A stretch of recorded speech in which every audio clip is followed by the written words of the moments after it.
Obviously, somebody's got to finish up with some sort of majority in a general election. I'm your choice. I wanna be elected. I can't get to the dandy in a gold Rolls Royce. I wanna be elected. Kids want a savior that don't need a faith. I wanna be elected.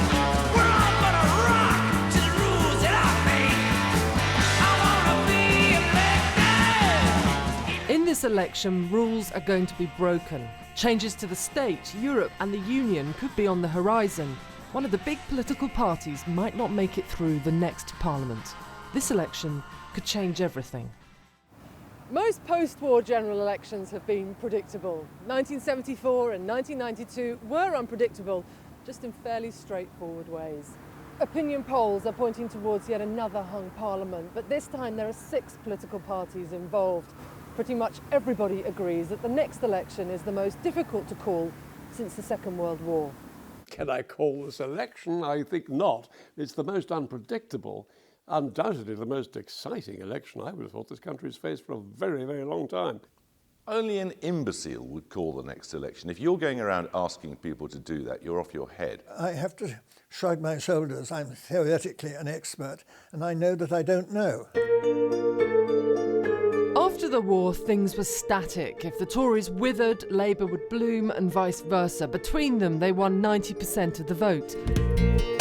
But from the 70s, things became a bit more fluid. The Liberals took off. After entering government in 2010, the party then crashed. But the churn in Britain's political system has continued. Since then, UKIP, the Greens and SNP have had liftoff. In 60 years, Britain's two-party system has become 6. And you, David Butler, are a psephologist. What does it mean? It means a student of elections. Here's one man who's covered more elections than almost anyone else in this country. Certainly it's a unique moment, and certainly we are at a changing point. It could revert back to a 2 or 3 party situation, but I don't see any reason why it should. People have been liberated from the routines of party loyalty based quite largely on class, but that isn't going to be there. People look around for other parties than Conservative and Labour to vote for because they think that they may offer something more specific to their needs. And also this sense of about what are Labour and Conservative really arguing about. They seem too similar.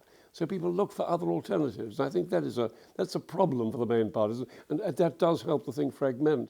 Never before has a 4th political party polled as well as UKIP is polling right now.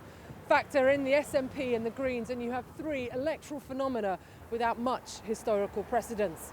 And then look at this. This is a history of the last parliament in opinion polls, and you can see the decline in the Labour lead over the last 2 years.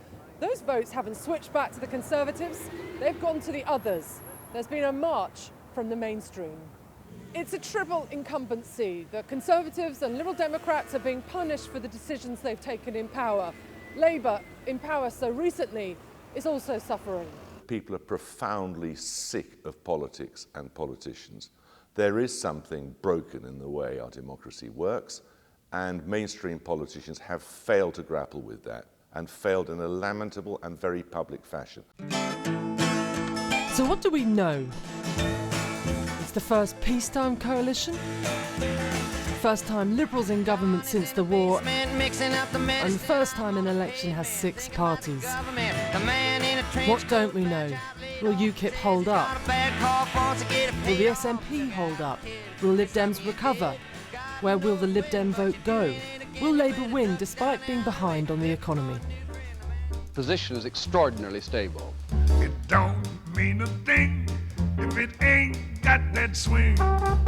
Politically unpredictable and technically unpredictable too.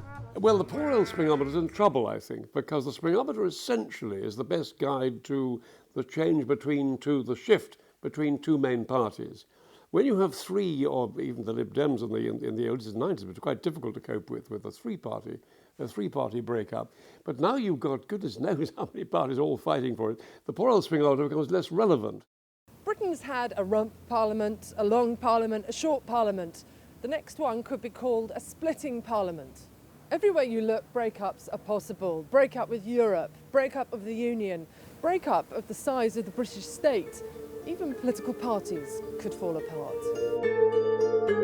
The future of state spending is in flux. Labour insists they'll balance the books, but that the Tories would hack state spending back to the 1930s. Conservatives counter that the economy is much larger than in the 30s. If the Tories get in, there'll be a referendum on Europe. David Cameron would be likely to lead the Yes campaign, and this could split his party. If the SNP do well, Labour may need them to form a government and in return give Scotland even more powers. There could be personnel changes too.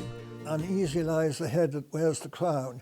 I think that all the party leaders are in a hazardous position. They may be hazardous electorally in their own seats, but that's probably all three will get back into the next parliament.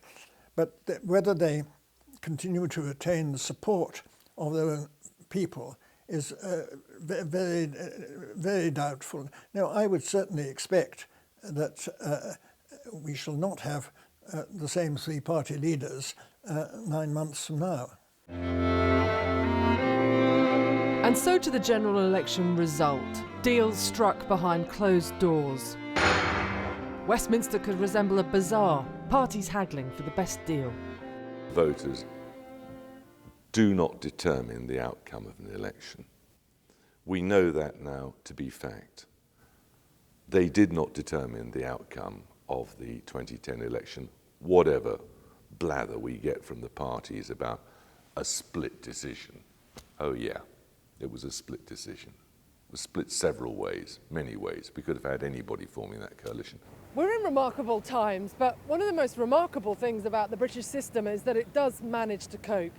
In 2010, we saw the first peacetime coalition, and actually this government's been able to do quite a lot. I'm not a party politician at all.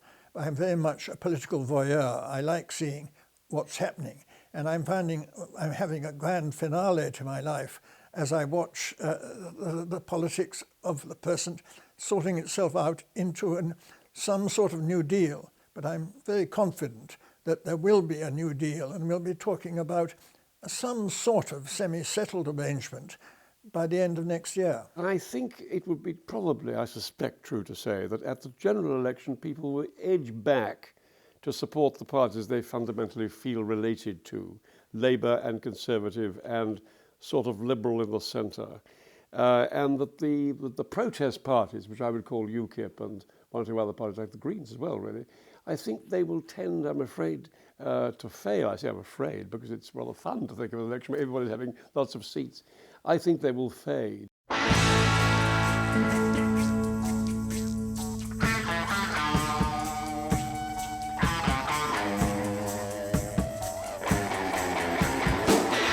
There were 3 elections between 1922 and 24, 2 elections in 1974. An inconclusive result in May of this year could mean a second election again very soon. But even if that ends up not being the case, even if, in the end, voters spurn the insurgent parties, the fundamentals of this election still make it the most interesting in years. 2015 is going to bend the rules of politics one way or the other.